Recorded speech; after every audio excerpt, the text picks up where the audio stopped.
Om Sahana Vavatu Sahana Bhunaktu Sahaviryam Karvavahai Tejasvinavadhitamastu Ma Vidvishavahai. Om Shanti Shanti Shanti Hari Om Shri Gurubhyo Namaha Hari Om. वसुदेवसुतं देवं कंसचाणूरमर्दनं देवकी परमानन्दं कृष्णं वन्दे जगद्गुरुं कृष्णं वन्दे जगद्गुरुम्.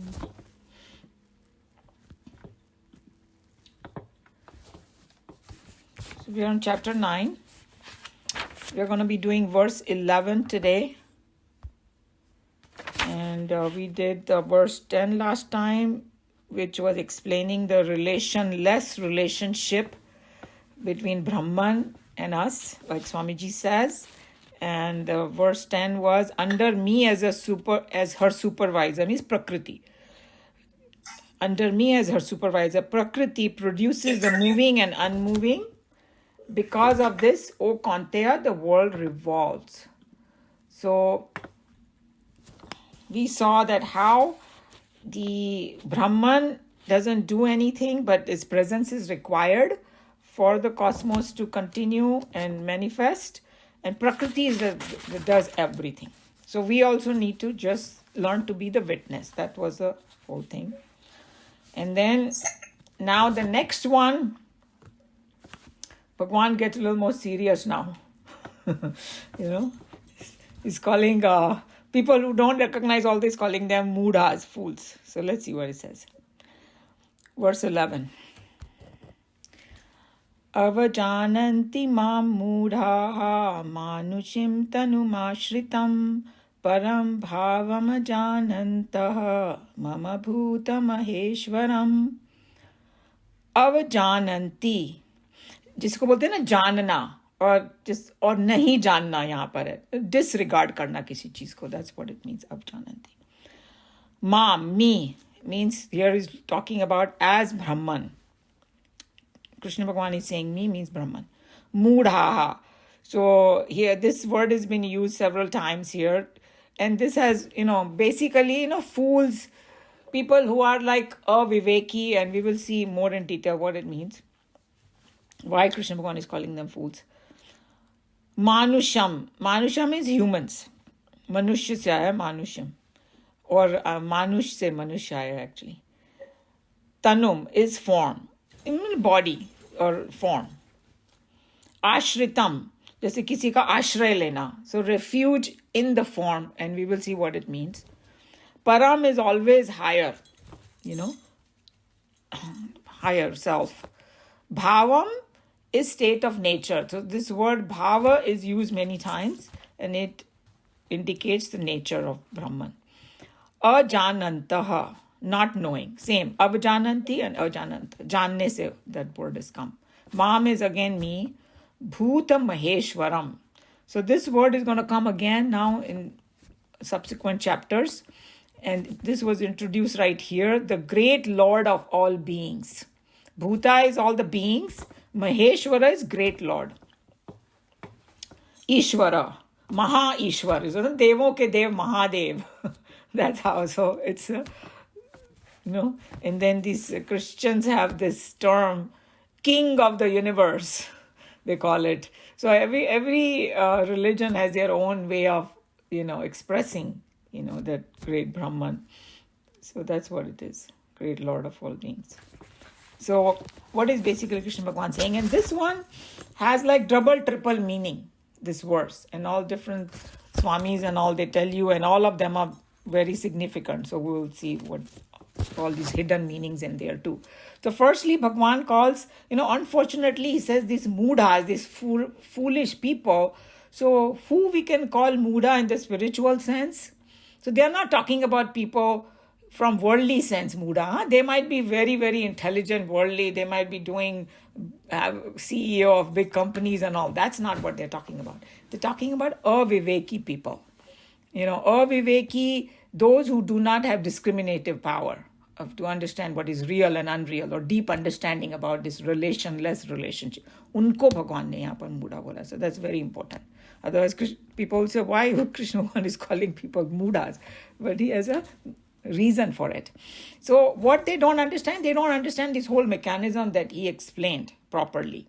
And then one of the meanings of is that when Bhagwan takes this avatar, because he mentioned in chapter 4 that he takes the help of the Maya and he takes the human form.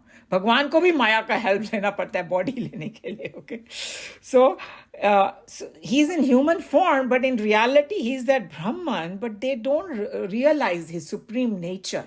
That's what he's telling. That's why he's calling them Muda. And they consider him mere human. And we know, if you go to the story of Mahabharata, there were a lot of namunas out there who did not regard Krishna Bhagwan. They usko gwala samjhte the, Duryodhan, and then some of them had a doubt ki, Maya bhi hai, ye hai, wo hai, and just Shishupal and all those people, they never recognized him.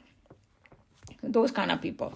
So they consider him mere human, means consider him as a limited being, And ये जो word अवजानन्ति है ना, उसका different aspects है उस meaning का. Disregard, disrespect भी बोल सकते हैं, all those things are in this word avjananti.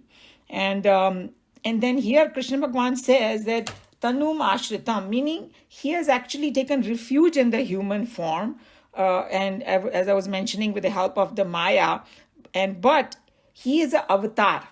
And then when we did chapter 4, we discussed that what is the difference between avatar and reincarnation, because both of them, we all are divine in our essence, but we are like pushed in the world by our own tendencies.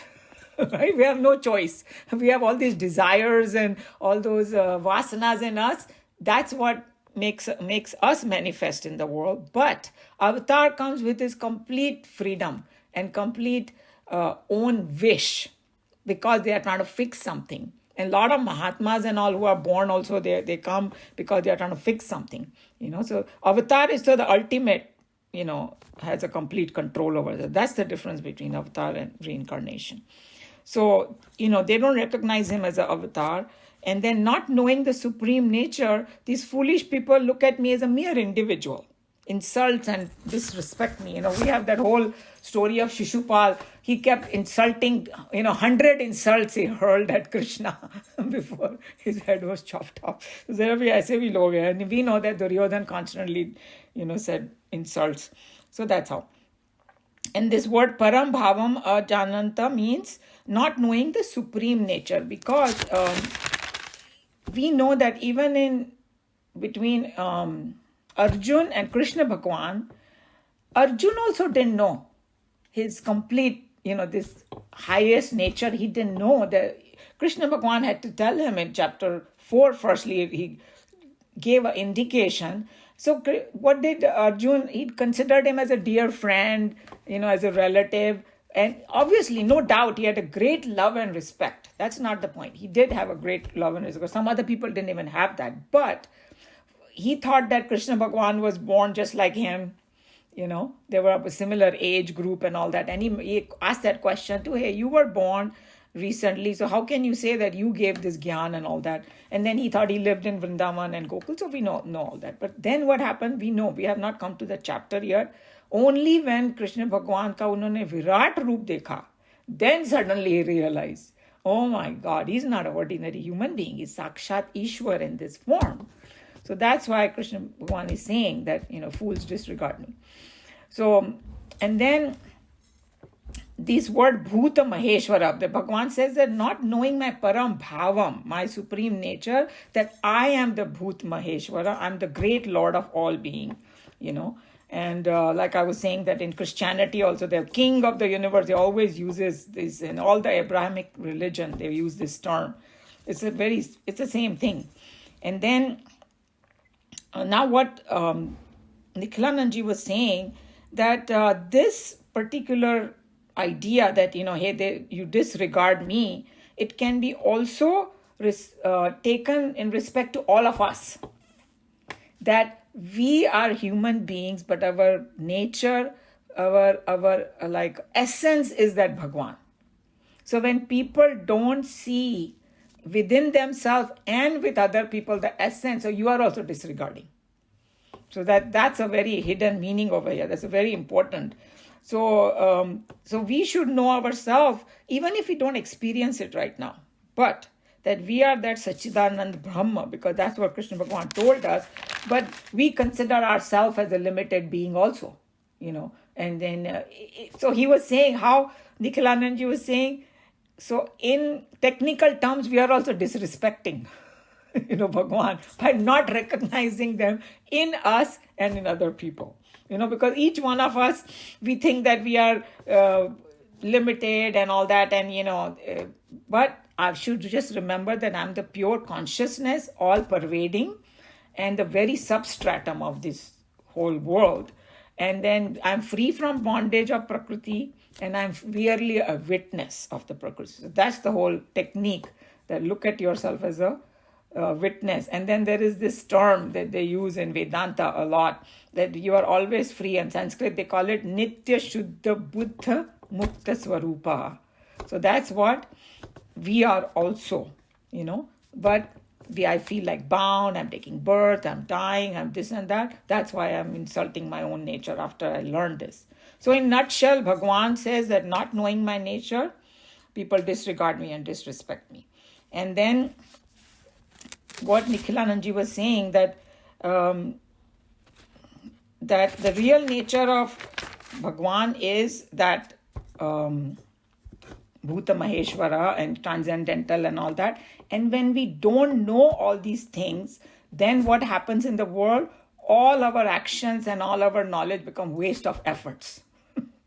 मतलब इतना strongly उन्होंने बोला. And that next verse is going to tell us that how wasted effort we do. We keep going in the sansar round and round, but that will be the next one. But that is like a continuation of this, and you can take it two ways, that because of the useless stuff I don't recognize, or I don't recognize, so everything becomes useless. See what I'm saying? Because the real goal of life is the moksha, and I'm just disregarding that. It's, like we talked about it, that किसी बच्चे को graduate करने के लिए भेजा college में, और वो ग्रेजुएट तो नहीं हुआ और बाकी सब काम धंधे करके आ गया, एक्स्ट्रा करिकुलर वगैरह करके आ गया. So that's what we are doing, wasting our effort. So worldly thing also pursue it, but we should know the ultimate goal. So that's what this verse is telling us. Any question or comment about this?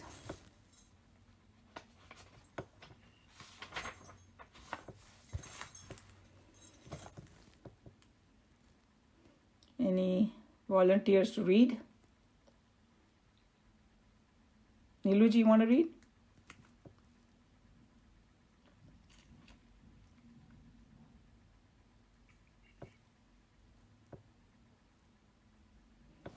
Uma, can you, before I start reading, you said avatar would be like the ultimate. Can you explain reincarnation? How would I have that? So reincarnation, that when we die, we come back again. So we come in the sansar, right? And avatar किसको बोलते हैं? वो भी संसार में body लेके आते हैं. Like Ramchandra ji came, there are Dasha avatars and all that. So then, and then उनका भी essence Brahman है, हमारा भी essence Brahman है. So what is the difference between the two? That's the question, right? So reincarnation is because we are, when we die, we still have a lot of desires and a lot, this innate tendency. We want to do this, do that in the world. I couldn't finish everything that I wanted to do. So I have these tendencies in me. So that's why I'm born. So I have no choice. The reason I come on this earth is, ordinary people like us, we come because of our desires. But the avatar comes for a specific purpose. He comes with his free will. Nobody has pushed, the avatar to come. But he says, hey, I want to go and fix this problem. तभी यहाँ पर आया ना chapter 4 में, यदा यदा ही धर्मस्य ग्लानिर्भवति भारत, कि जब जब धर्म की हानि होती है मुझे आना पड़ता है. It's like किसी ने बोला कि अगर कोई मालिक फैक्ट्री लगाता है और वो किसी दूसरे शहर में रहता है तो कभी ना कभी जाएगा, बूट्स पहनेगा और वहाँ पर जाके देखेगा क्या गड़बड़ हो रहा है, फिक्स करके आएगा सब कुछ. तो वैसे ही भगवान अवतार लेते हैं. So that's the difference. You make it clear? So, Uma ji, Hanji, but when we say may so and so gain mukti, are we saying कि उनका reincarnation ना हो उसके बाद? Right, हम लोग मुक्ति is the highest state, no? हम लोग बोलते हैं वो ऐसी जगह पे पहुंच जाए जहां से उनकी मर्जी हो तब आए वो. तो हम विश कर रहे हैं कि उनको मुक्ति मिल जाए. डेफिनेटली. या तो मुक्ति बोलते हैं, सदगति बोलते हैं. सदगति is you go to the higher planes. और मुक्ति तो और भी बेटर. Reincarnation नहीं होता. नहीं, yeah, we are wishing, this is like you wish the best for the person. That's why we say that. True. Yeah. Acha ji. So fools disregard me when I dwell in human form. They know not my higher being as the great Lord of all beings. In the 7th chapter, while giving a discourse upon the higher and lower nature of the eternal, Krishna declared that the foolish, in their ignorance of the supreme state of the higher self as immutable and transcendental, regard the unmanifested as having come into manifestation. In this chapter, while claiming to be the self of all, Krishna uses the same strong word, fools, to condemn those who cling onto form and lose the essence. Unaware of my higher nature, fools regard me as dwelling in a particular form. So here, Swamiji is taking a third angle, which is very important too, that in chapter 7, when Krishna Bhagwan said that there was like a lower nature and higher nature, and then he called the higher nature unmanifest, right?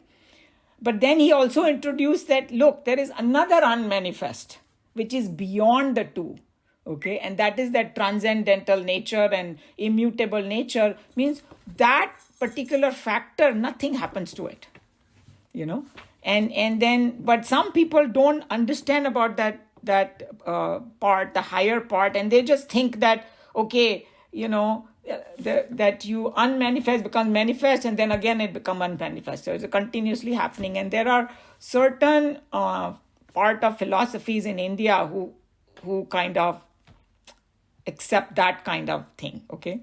I don't know exact technical names and all that. I think Buddhism also, they have something like this. They don't recognize or Buddha was silent on that total transcendental nature, something like that. So, and then the second part over here in this is that when that avatar does take place, then they just look at that as though Bhagwan dwells in that avatar and that's it.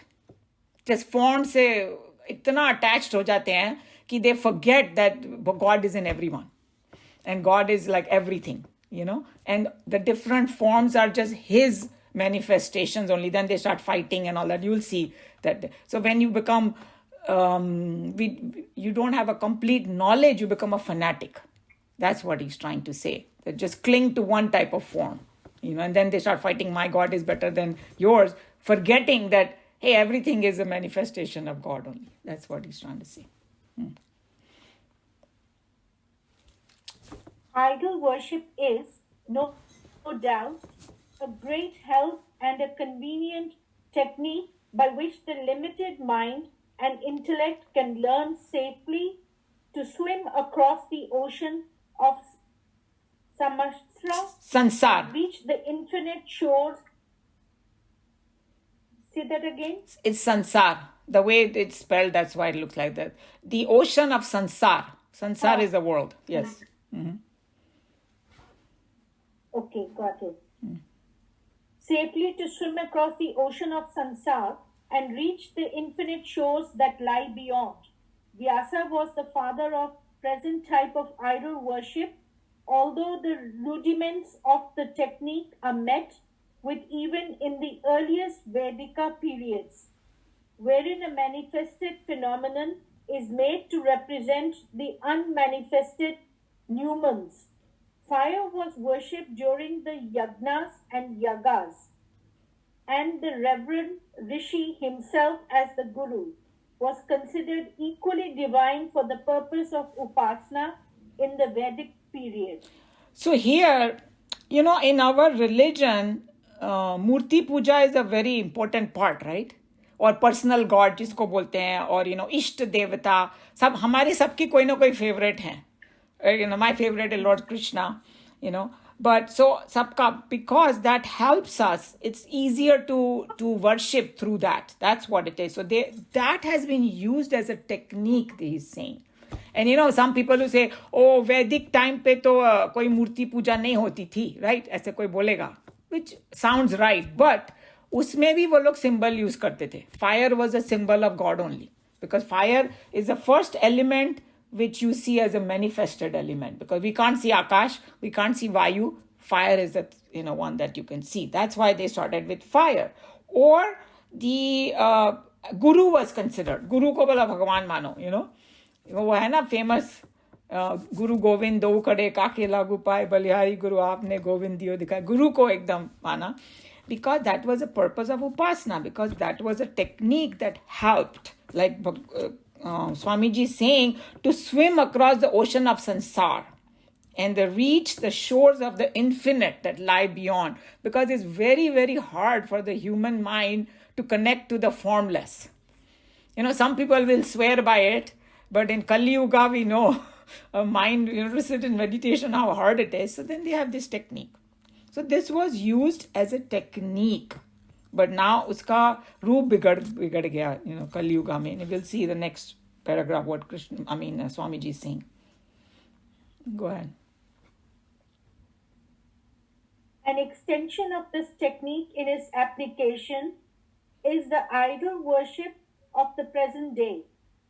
As the progenitor of this new innovation, Vyasa could clearly see the possible dangers that might come into vogue when the later generations forget to understand the science that supports the practice.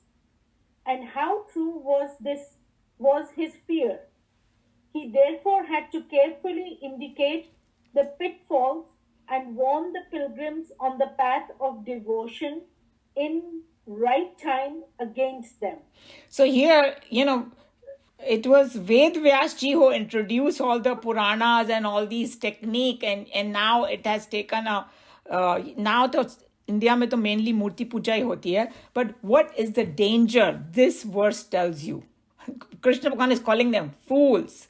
The people who think that Bhagavan only resides in one form and that's it, and the people get fanatic about it, he's calling them fools. So this verse has a lot of different application, that hey, in Murti Puja, if you start thinking, if you know what the purpose is of the Murti Puja, then you are using it as a correct technique, and there is no harm in, it's like you have a picture of somebody that you care a lot about. Obviously, you're going to respect the picture, but that picture is not that person. If the person comes and you keep doing puja, there is a whole drishtant, that it was like Krishna Bhagwan and all these gopis. Unka samvad hai ye. It's very interesting. So it seems that all the gopis were actually all the great rishis. They wanted to experience God, dance with him and all that joy in the form. That's why they took birth. So but the gopis were married to their husband, they had a whole family and all that. But वो जैसी मुरली वुरली बजाते थे, सब दौड़ के आ जाती थी. तो कृष्ण भगवान उनको छेड़ते थे कि अपना घर वर छोड़ के क्यों आई हो, जाओ अपने पतियों के पास, वहां जाके अपनी सेवा करो सभी की, मेरे पास क्यों आई हो. तो फिर एक ने बोला कि उसको उदाहरण दिया कि अच्छा मेरा पति कहीं गया हुआ है बाहर गांव, और मैं उसकी पिक्चर लेके and I'm missing him, so I'm keeping it, and then every day I give him food, pretending, जहाँ हम लोग भोग लगाते हैं.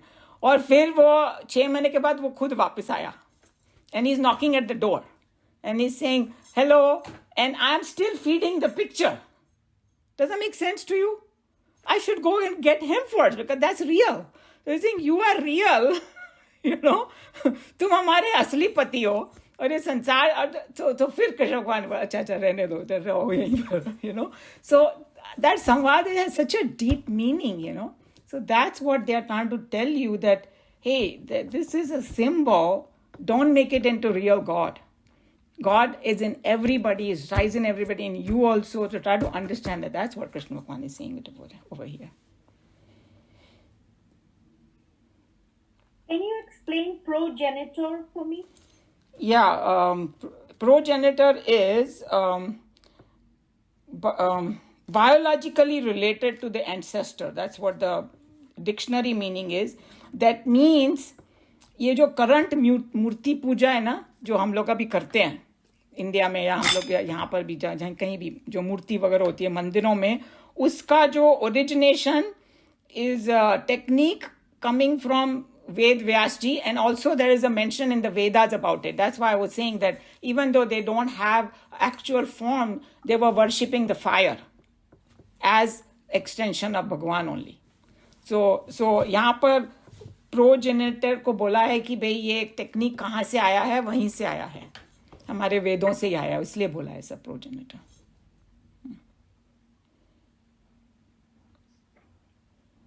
This stanza is clothed in such excellence, well-chosen words that they have a general philosophical meaning with a particular significance, in as much as they clearly warn us against the above mentioned pitfalls. So we saw that this particular verse has so many different meaning, general philosophical meaning also, and then that what Swamiji is pointing out, getting obsessed with the Murti Puja and forgetting who God is, that's another danger. And then if you go back, there is a footnote. You have it in yours. Like, go back to the previous page, at least in my book. And it says that fools ke baare mein ek line likhi hai. This also suggests, you have that? Hanji. You read that. This also suggests that they are fools who are not able to recognize me in all human forms. My devotees shall respect and revere one another as though the other is I, expressing through him. So you see that uska another meaning kya hai? That you should respect every human being. And that's why in our Shastras we have Vasudhaiva Kutumbakam, right? That the whole, world is my family. Because we have only one father, and that's God, So that's what it is. So you need to respect everybody. Ye nahi ki wo Muslim hai, ye Hindu hai, ye Christian hai, That's not what Krishna Bhagwan is saying. Don't divide, because everybody has that essence in them. That's what he's saying over here. Very, very high.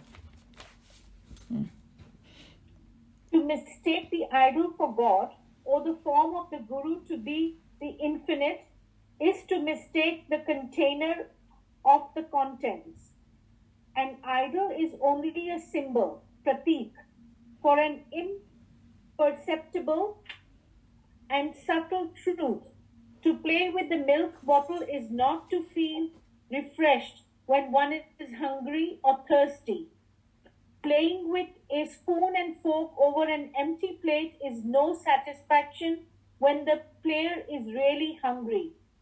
To mistake the idol to be itself, the goal is to mistake the means for the end. And such a misunderstanding breeds fanatics who sow seeds of rivalry and jealousy to reap in time a harvest of death and disaster. All in the name of their stone deities, wooden symbols, or bronze gods. 3-colored tiny bits may make a khadi flag, but it is not my motherland. But when I bow my head as my national flag goes up, I am adoring my country. The flag is the sacred symbol of my country's culture and its aspirations. Nobody could have explained it better than what Swamiji did. With the examples are so fantastic, And then even some people, like Guru ko wo log Bhagwan bolte hain, wo bhav bahut acha hai. And obviously the reason you are calling, because जो भगवान के गुण हैं वो हमको उनमें दिखाई देते हैं, express होते हुए, इसके लिए. But we should know that that's just a symbol, or that's why I'm doing it. And that's why a lot of people, they say that, don't make, they discourage their क्या बोलना चाहिए, शिष्य to become too attached to the guru. और जो असली गुरु होता है, बोला कि भागो यहाँ से, पढ़ लिख के जाओ, अभी मेरे पीछे मत रहो, go and do some other work, because they don't want this kind of attachment and unhealthy understanding about it. That's what it is. And then the examples that he gave couldn't be better, that you're taking a milk bottle, but if you're thirsty, then you need a real milk in there. Khali bottle se kuch nahi hoga. Or how kids play, mommy, have this tea. If you really want tea, that's not going to do anything for you. So that's what it is. So this, and then he said that we see in today's world, in the Kali Yuga, how people fight. Those Shivas, they fight with, kya bolte hai, Shaivites with the other Vishnu wale. And that whole story of Sati is about that. We have all these Puranic stories and everything, and still unme akal nahi aati hai, because that whole fight happened, that was Sati ka father he used to disregard Shiva. If whoever knows the story, and then disregard Shiva, because he thought Shiva was different than Vishnu. Oh, Vishnu is all clean and nice and wears beautiful clothes, whereas Shiva is sitting in the, kya bolte hain, putting ashes on him, and going around half naked, and sitting in that Shamshan Ghat and all that. So I'm going to disregard, not understanding that it is same God ke do roop, and both are necessary in this world. So then the whole thing. So we have so many stories, but people still don't get it, But here, to Bhagwan ne unko सीधा fool ही बोल दिया. So now, if you don't want to be fools, then we got to go deeper into this. That's what it is. With this idea in mind, if we read the stanza, it becomes very vivid and clear. The Lord says, ordinary devotees are unaware of my real status as the great Lord of all beings, and adds, these deluded fools scorn me when I dwell in human form, meaning when they consider him, the self, as living merely a human form which he may take to himself when he lists to bless the generation in that fashion. So there are three different aspects, as we saw, of this verse. One is when the Bhagwan does take a avatar, some fools consider him as only human. So that's one mistake. Second mistake is that we don't see as our essence as divine, and everybody's essence as divine. So we don't see Bhagwan in everybody. And then, like somebody, I think I had mentioned that they say, third one, sorry, let's first discuss the third one is, you take the idol of a Bhagwan and you just think Bhagwan is in that only, or just this form only, nothing else, So, the idol में तो भगवान को देखा, और मतलब पत्थर में भगवान को देखा, और चेतन में भगवान को नहीं देखा. The people who are alive, उसमें तुमने consciousness को नहीं देखा, और, so there is no harm in seeing consciousness in the idol, but you should see it in a live things also, live things and beings. So all three aspects are there in this verse. Any question, comment? My only comment, it was just a comment. He says status as the great Lord of all beings. You must notice it's not just human beings. The person doesn't see any beings, which includes the animals and the plants. They have consciousness. Yes. I mean, he doesn't stress upon that, yet at the same time he writes in all beings. Absolutely. Great. Yeah. So I thought that was true also. I mean, though we're not discussing about other consciousness. Absolutely. And, like some people will argue that, okay, they say ki don't hurt other human beings. So that's why a lot of us are vegetarians and things like that, right? Yeah. So they say that, well, plants mein bhi to hota hai. So फिर you are hurting the plants also. So, according to the Vedic, what you call bhav, plants को भी जब ये लोग तोड़ते हैं ना कुछ, तो माफी मांगते हैं. I'm sorry. And then take only what you need. ये नहीं कि सब होड़ करके तोड़ के, because obviously उनको भी तकलीफ होती होगी, मगर the thing is that what is the expression of that consciousness? As you go in the animals, the expression is more and more. So when you are a vegetarian, you are more like doing least harm. That's all it is. Yeah. Harm तो हम वैसे भी कर रहे हैं, because that's a part of it. So that's what it is. So as you get in your thinking higher and higher, you want to do least harm. So, definitely. Yeah. So but it just intended beings, yeah. And so I was taking the word beings as As you are absolutely right. And in the end, we have to expand our thinking for everything. In fact, our teacher used to say, when we get angry, sometimes we will kick the door. He's saying, why? Yeah. That you should apologize because even that has consciousness in it. Yeah. So, and then this whole idea about, when we do some things with children, because there is a one curriculum for, I think, 3rd, 4th grade, something like that. It's called 24 Teachers. And usme na you learn from the nature. It's one of the curriculum, it's right? It's a guru. Yeah, guru. So what do you learn from the earth? Earth has an extreme tolerance power. Yes. So you learn, patience and tolerance, because we beat it, we break it, we defecate on it, we do everything possible, worst, but it still gives us food, it still takes care of us, still nourishes us, like that's why we call it Mother Earth, because she's got so much patience. Whatever you do, she will still nourish us. So all those things are there, and it makes you like really humble that that what we can learn from all these different things. So that's what it is. Yeah, go ahead. Will I do the last? Sorry, Neelu ji kya? Neelu ji. Can I read the last 2 lines? Yeah, you can read, and then Urmil ji has a question. You can read, and then we'll go to Urmil ji's question. That's fine. Why the fools are rendered incapable of right understanding and correct judgment regarding the true nature of self. So he just, next verse will explain why people disregard. That's one aspect of the next verse. And the second aspect is, if you don't recognize Bhagwan, you waste your time on this earth. Like somebody said that real Purusharth, one is like, my destiny versus Purusharth. That my destiny is what I get because what I have done in the past, right? And my Purusharth is, what I do with it now so that my future becomes better, right? So somebody was saying, one of the saints and sages, they say that Purusharth should be for a higher knowledge only. बाकी पुरुषार्थ सब waste है, सब इधर ही छोड़ के जाना पड़ेगा.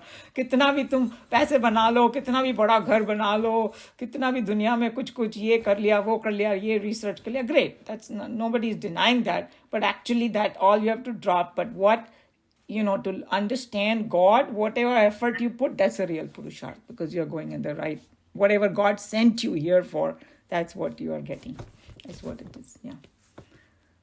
Okay, Urmil ji, आपका क्या comment था? Yeah, I just wanted to know the meaning of Bhoot Maheshwaram. Okay. Bhoot Maheshwaram. So, Bhoot is, Bhoot word has come from Panch Mahabhoot. ये जो 5 elements है ना, which is like space, air, fire, water, and earth. These are 5 elements. Everybody is made in the whole universe, whether it is Jad or Chetan, everybody is made from that, their body at least. So when we say Bhuta Maheshwara means Lord of all beings. So yahan par, like Meena ji was saying, we are focusing on the live people or just the humans, but actually animals also, animals are live, plants are live. But Bhuta Maheshwara means जो चीजें insentient हैं, stones and other things, वो भी उसका भी Lord है वो. Because then we saw in Taittiriya Upanishad that Brahman से सब कुछ आया है. ब्रह्मन से आकाश आया, फिर आकाश से वायु आई, तो उन सब का great Lord is him. That's what भूत महेश्वरम. ईश्वर तो वर्ड सुना होगा आपने, राइट? हाँ, तो महेश्वर मीन्स, महेश्वर का वो ब्रेकिंग ऑफ द संधि इज महा ईश्वर. Right. So Lord, but great Bhoot, Lord. I mean, we think Bhoot is like Bhoot. Exactly. India में वो मूवीज ने सबका दिमाग खराब करके रखा है. भूत मीन्स कोई वो क्या बोलते हैं, somebody is coming and harassing you, ghost and but in our Vedantic thing, when you die, you drop your physical body, but your mind and intellect travels to another life, right? So that mind and intellect with your tendency, that's a subtle body. But ये some bhoot ko usko bolne lage bhoot and all that. I don't know why. Don't ask me. It's just weird. हम लोग बचपन में कितना डरते थे ना, वो जो बड़े बच्चे होते थे, हम we had a joint family, और वो लोग जानबूझ के ना ऐसे डरावनी कहानियां बताते थे छोटे बच्चों को डराने के लिए. हम लोग को फिर रात को इतना डर लगता कोई भूत आ जाएगा थोड़ा सा, because it was just so stupid, the whole thing, But that's how it is. But that's not what it is. Now you understood. Bhoot means the elements. Okay. Mm-hmm. Okay. Yeah. Thank you. One more idea that I thought, and maybe it's applicable or not. When they say an idol is only a symbol, to me that was, could I take example of a dream in that case? Explain to me what you're trying to say. Dream in what sense? An idol is only a symbol, like when we have a dream, there is that person who's dreaming is also in that. That person in the dream does not associate with the one, right? Is the one that is the person who's having the dream. Subconscious. I was just trying to think. Okay, I think that when it comes to symbol, I think this जो इन्होंने दिया ना example country के flag का, that is one of the best symbols. That, yes. When we see the flag, it's just a piece of cloth with different colors. There's nothing to There's it. nothing behind But it. Okay. when I see it, everybody, we say don't disrespect, don't throw it on the floor, put it high up, and because I'm looking at my country through that. Yes. Right? Yes. Yes. So yes. Same exact. But कोई ये बोले कि this flag is the only country. No, the country is so much bigger. So much bigger, but I can't grasp, I can't. So then that's why I need a symbol. In the same way, Om, जो हमने पूरा मांडुक्य उपनिषद किया, that Brahman is so vast. It's past, present, future, whatever it was, ever, whatever is going to be, everything is Om, that is Om. But that they brought it to their symbol. So when I look at Om, I'm thinking I should know what it stands for. Yeah, I got it. Yeah, that's what it is. So I think dream it doesn't fit 100% because dream is more like a mithya thing. Yes. So yeah, but symbol is something, and that's why this Murti Puja is important, because that's how I direct my attention to something. That's all it is. That, okay, I have created this Murti, and this is a symbol of that Brahman, and then I have a place for it, I worship it, so I'm just trying, it helps me in my sadhana.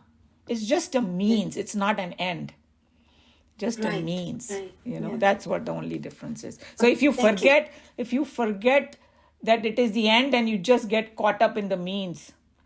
This is what came to my mind. Suppose if you have a flag, okay? मैं सारा time flag की पूजा कर रही हूँ, and I don't give a damn about my country. वहाँ पर कुछ भी हो रहा है, and I don't even go and care about it, and I'm just keeping the flag. Oh, I'm worshipping the country. That's what the Murti Puja becomes. If you don't, okay, you are doing the puja, you want to connect to God, but when the real people are having trouble, you don't help them. What good is it?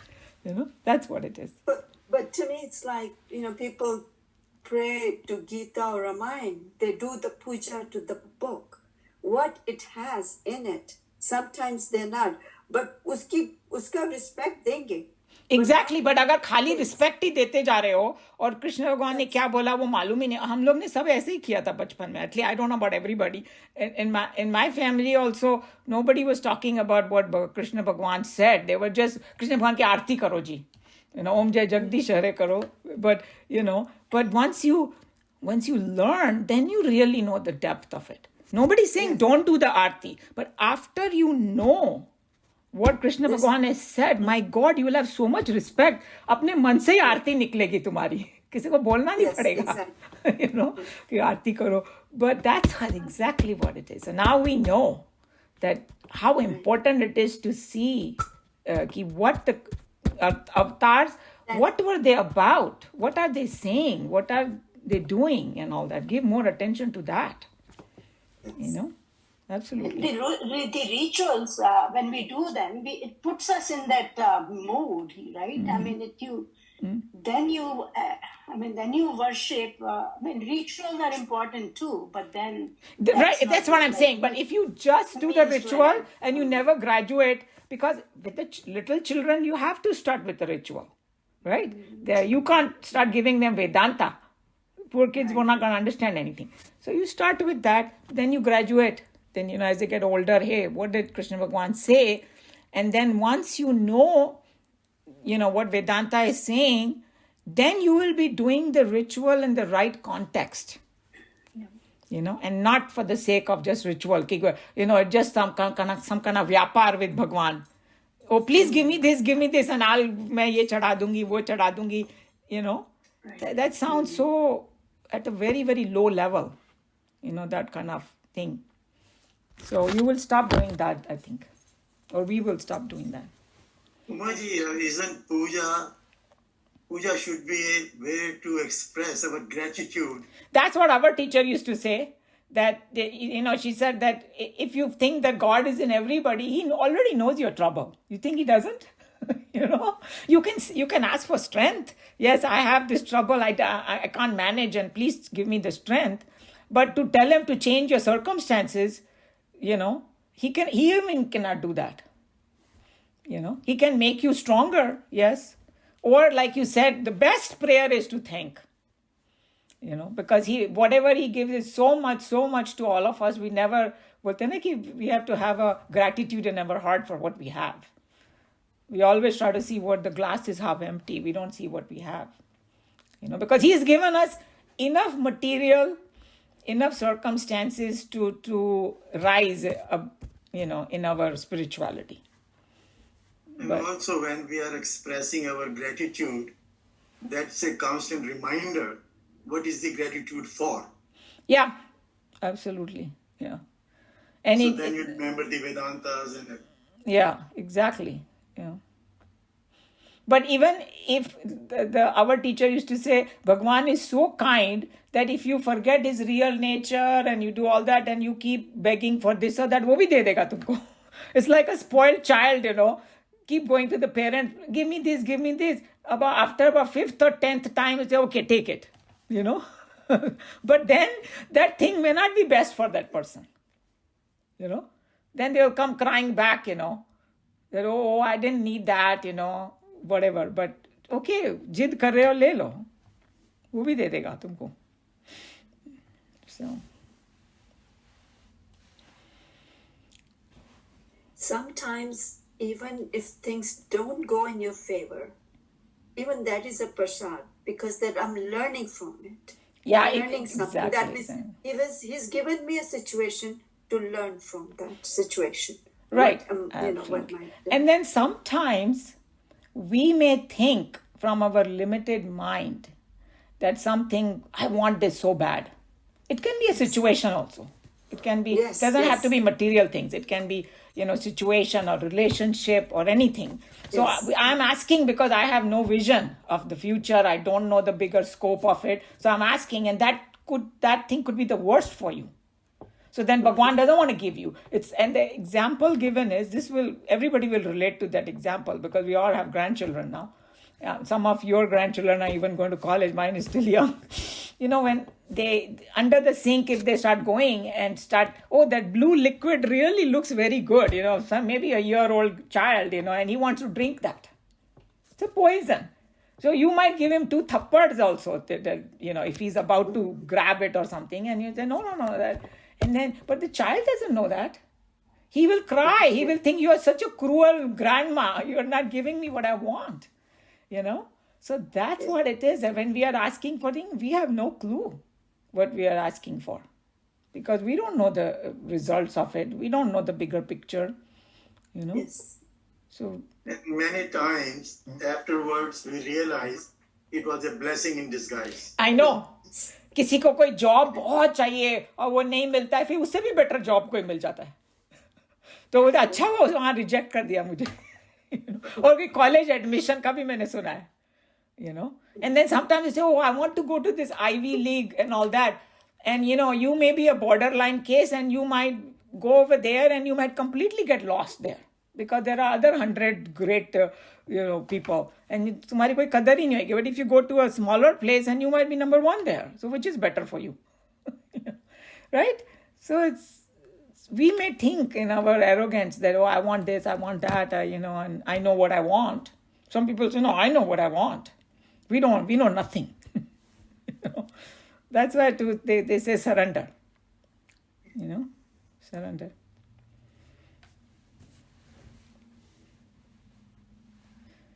Any other point, discussion?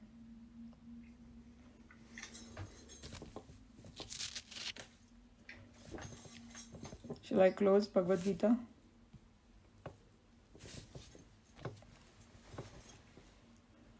सर्वधर्मान् परित्यज्य मामेकं शरणं व्रज अहं त्वा सर्वपापेभ्यः मोक्षयिष्यामि मा शुचः.